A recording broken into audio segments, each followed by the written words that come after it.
Well, my friends, Android 17 recently received what I and many others believe to be its final beta, or at least near final, stable beta. And at this stage, I think we know exactly what to expect. Android 17 is a really important update, but just not in the ways that traditional Android fans typically would have wanted. If we look at all four betas, this release was really focused on adding a handful of new features, improving privacy controls, and cleaning up some aspects of the UI, but there are still a lot of additions that we're expecting that haven't even shown up yet. And that does leave me wondering what the full release is going to actually look like.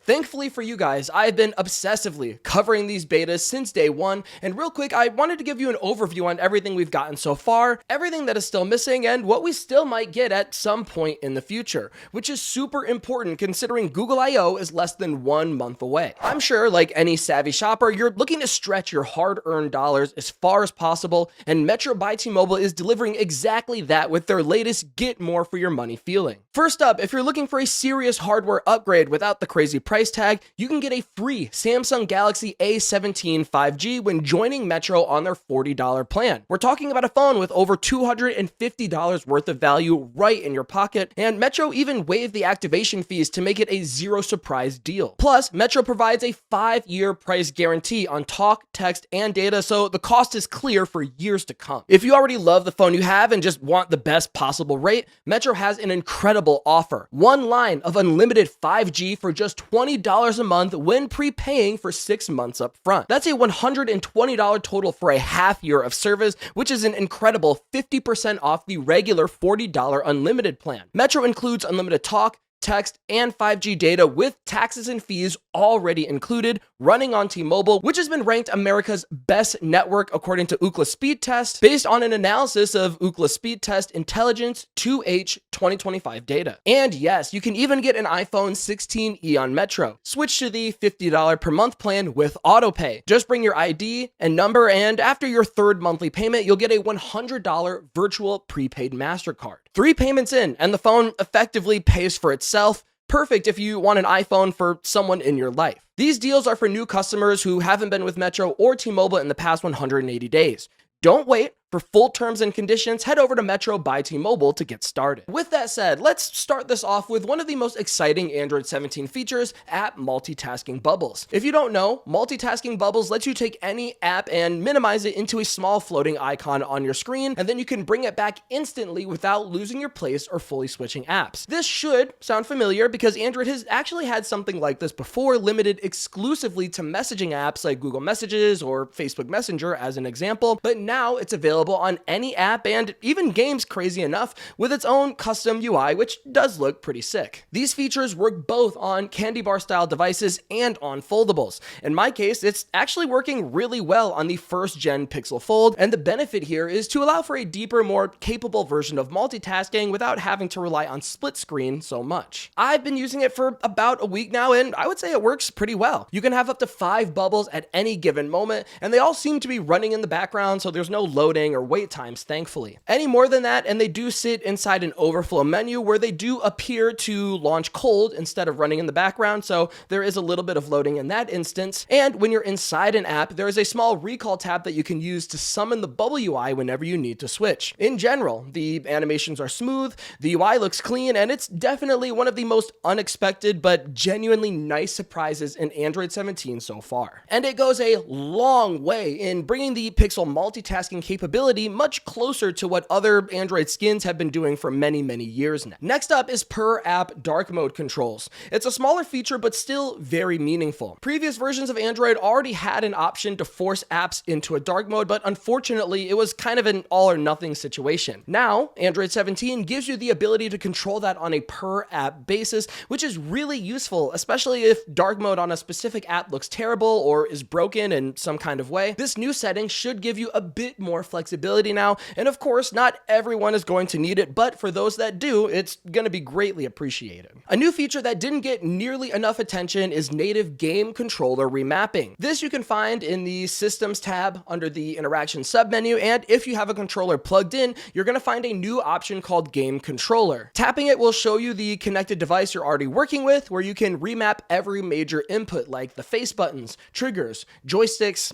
all of it. And it works system-wide, not just on a per-game basis, which is huge. Long-term, this is probably most useful for Google's Android on PC initiative. When Android does eventually come to PCs, a lot of games might not have touchscreen support, or there could just be some general compatibility issues, so having a native remapping tool built into the operating system is going to be really important. And there is a small one here. In the wallpaper and style section, there is now a toggle to show or hide app names on your home screen. It's not huge, but with custom launchers getting sidelined more and more as years go by, the stock launcher has a lot more responsibility now to allow for more customization. I will say I would like a lot more in this area. For me personally, I believe Pixels need third-party icon pack support, more custom grid sizes, stackable widgets, custom dock behavior, but hey, one small step at a time.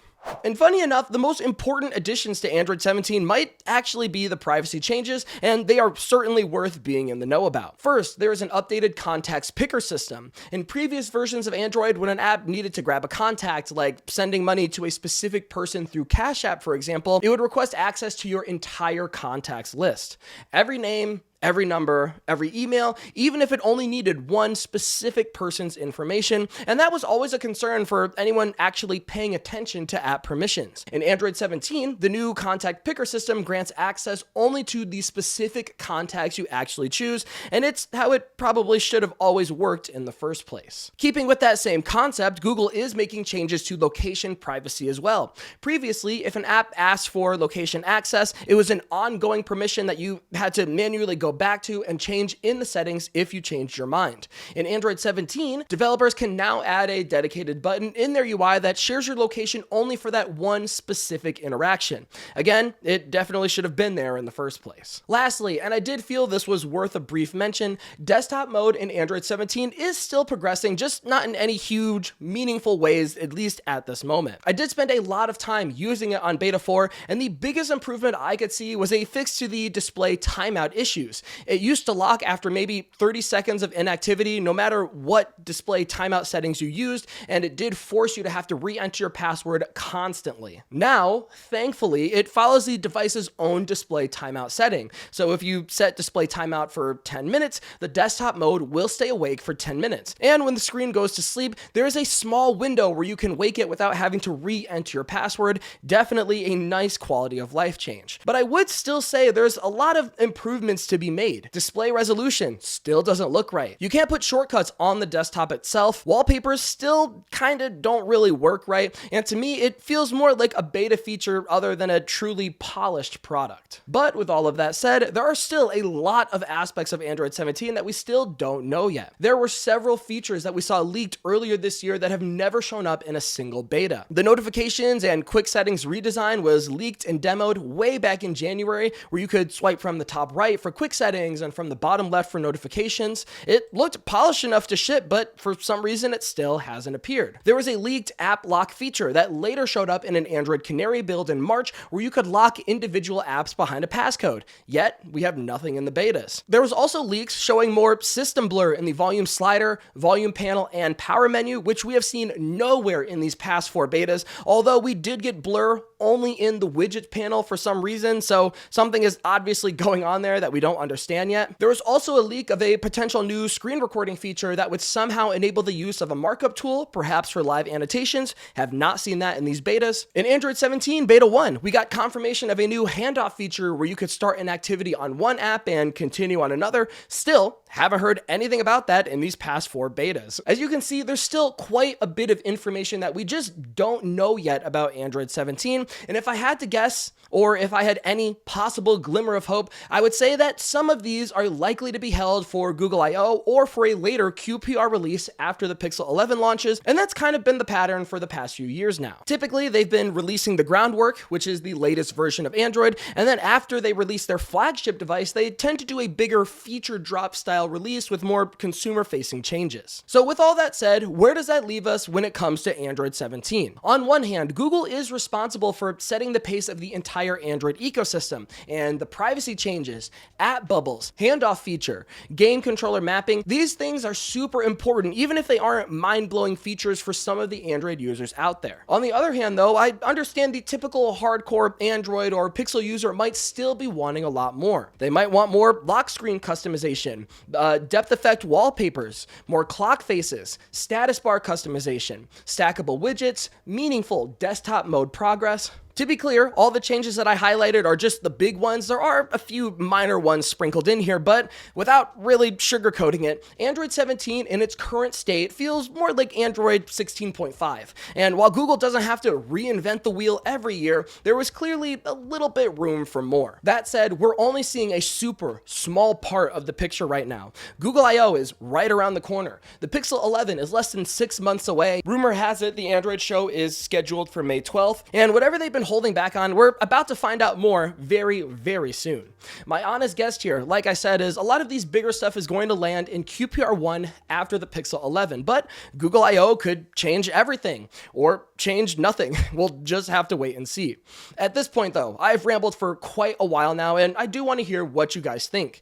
Is Android 17 a solid release, all things considered, or was there a lot more that you were expecting? If so, please leave a comment and tell me what you feel is missing or what you think they could have added. I would genuinely love to hear what the Android community is thinking on this one, and maybe we can get all of our ideas together for an Android 18 wish list, perhaps. Anyway though, until next time, this has been Jordan Floyd from 9to5 Google. Thank you so much for watching, and I will see you in the next one.